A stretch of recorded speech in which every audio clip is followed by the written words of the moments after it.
Hello there, I'm Dwight Morris, and I'd like to welcome you to Nova Real Estate Solutions, where I explore different aspects of real estate as it pertains to probate, divorce, and seniors housing issues. Today, I'm exploring the critical ways divorce can impact your credit, especially when selling a home. I'll share some useful steps you can take to protect your financial future.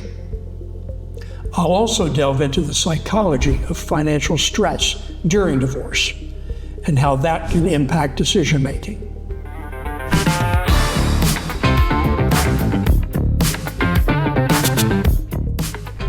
Let's begin by taking a look at joint mortgages. If you and your spouse share a mortgage, you're both equally responsible for making payments, regardless of what your separation or divorce decree says. Any late or missed payments will appear on both credit reports and can damage your scores. This isn't just a matter of numbers, it's about your financial reputation. Think of your credit report as a financial resume, and late payments are like negative marks. To protect your credit, agree on who will make the payments until the home is sold. This agreement should be in writing and, if possible, part of the separation agreement or another interim court order.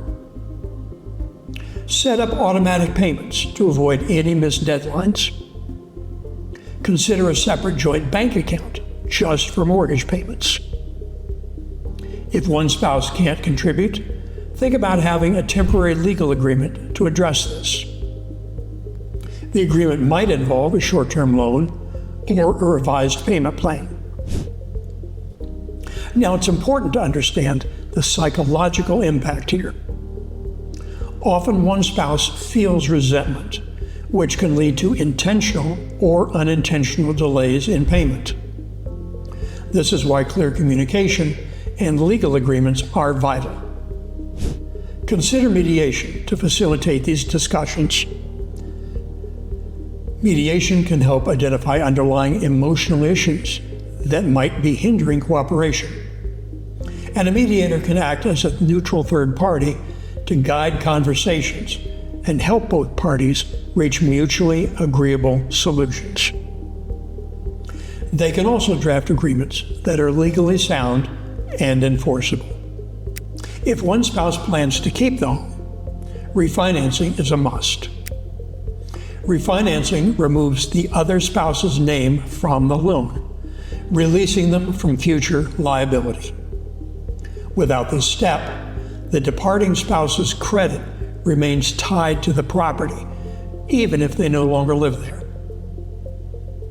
In refinancing, the spouse relinquishing the house must be sure that the process is complete before transferring ownership. Verify that the mortgage is solely in one name and request a release of liability from the lender. These steps safeguard your credit and prevent unexpected surprises down the road. Challenges to refinancing can include a decrease in income after the divorce or credit score drops due to increased debt. Alternative options to refinancing include co-signing with a family member, assuming the existing mortgage if the lender allows it, or exploring government-backed loans with more flexible criteria. If the spouse keeping the home has a temporary income problem, a plan can be made to improve the income over 6 to 12 months and then refinance. A form of seller financing is another option, although if the divorce is bitter, it may create as many problems as it's intended to solve. The spouse not remaining in the home can act as the lender, which can be a viable option if traditional lenders aren't. The vacating spouse and the spouse remaining in the home agree to the terms of the loan, including the interest rate and repayment schedule. Selling your home during a divorce can have both positive and negative effects on your credit. The key is managing the process carefully to avoid pitfalls. Potential challenges to the sale include both legal and non-legal delays, which will require continuing the mortgage payments. Disputes over proceeds can also hold up paying off the loan. To avoid this, agree up front on a timeline and selling strategy. Include a contingency plan if the house doesn't sell within a certain time frame. Work with a real estate agent experienced in divorce situations. They understand the emotional and legal complexities. Use the sale proceeds to pay off the mortgage entirely, and consider an escrow account for the proceeds until all disputes are resolved. Now let's talk about the emotional roller coaster of selling during a divorce. Open houses and negotiations can be highly stressful.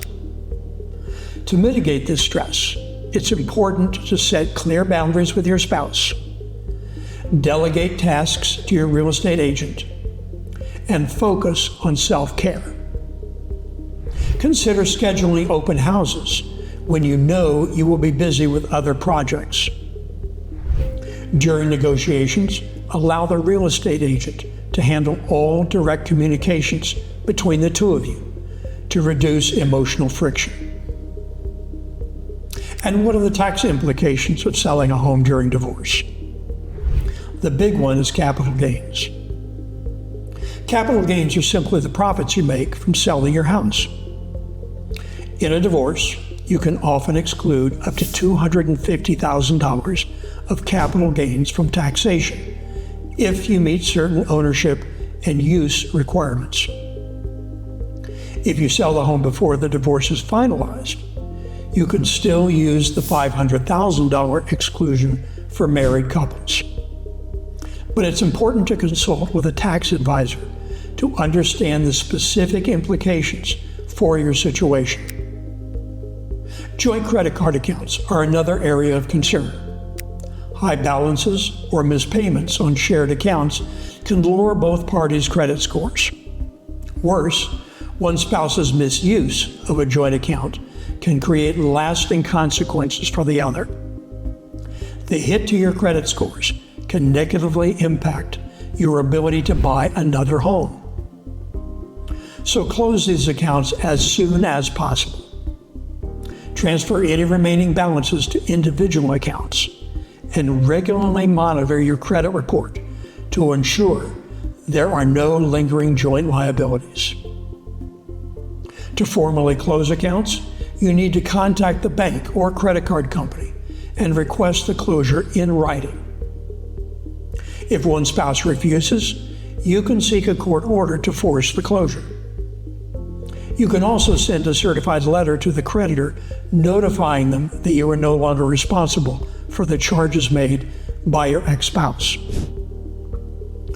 Even if your name isn't on the card, you might still be affected. Authorized user accounts can impact your credit score if the primary account holder makes late payments or has a high balance. Even if you're not legally responsible for the debt, it can still appear on your credit report.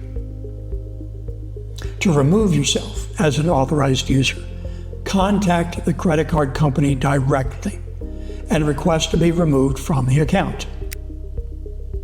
Even if a divorce agreement divides marital debts, creditors aren't bound by the terms. That means you're still responsible for joint debts if your ex-spouse doesn't pay. To protect yourself, pay off joint debts as part of the settlement. Refinance or consolidate debts into individual accounts. Keep an eye on your credit report for any missed payments. Get written confirmation from creditors that your name is removed from joint accounts. The divorce decree should clearly state who is responsible for each debt. If your ex-spouse files for bankruptcy, you may still be responsible for the joint debts, even if the divorce decree states otherwise. Again, creditors are not bound by the divorce decree. You may need to file a claim in the bankruptcy court to recover any payments you make on your ex-spouse's behalf. A financial neutral is a professional, such as a certified divorce financial analyst, who can help both parties understand their financial situation and make informed decisions about debt division.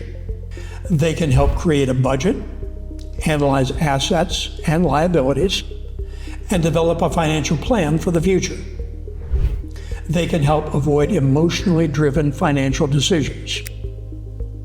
Monitoring your credit during and after divorce is essential.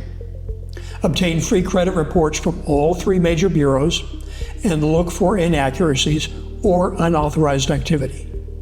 Consider enrolling in a credit monitoring service for added protection. To start the process of rebuilding your credit, open a credit card in your name. Keep the balances low and pay in full every month. Avoid applying for multiple new accounts at the same time. Creating a new budget will help you track your income and expenses, allowing you to prioritize debt repayment and savings. By consistently paying your bills on time and keeping your credit utilization low, you can improve your credit score. Credit counseling agencies can provide guidance on budgeting, debt management, and credit repair. They can negotiate with creditors on your behalf and help you develop a repayment plan. They can also educate you on how to use credit responsibly. But make certain that you use a reputable credit counseling agency. Finally, navigating the financial and credit implications of divorce can be overwhelming. That's why professional guidance is so important. Financial advisors, real estate agents, credit counselors, and attorneys can all play key roles in protecting your interests. When interviewing professionals, ask about their experiences with divorce cases, their fees, and their communication style. Ask for references and check their credentials. You should also inquire about their approach to conflict resolution and how they handle sensitive financial information. Make sure they are someone you feel comfortable with. A support system can include friends, family, therapists, and support groups. They can provide emotional support and practical advice during the divorce process. Having people to talk to can help reduce stress and prevent you from making impulsive decisions. Divorce is a challenging time, but with the right knowledge and proactive steps, you can protect your credit and secure your financial future. If you found this video helpful, don't forget to like, subscribe, and share it with someone who might benefit. And if you have questions or need expert guidance, reach out to me. I'm here to help.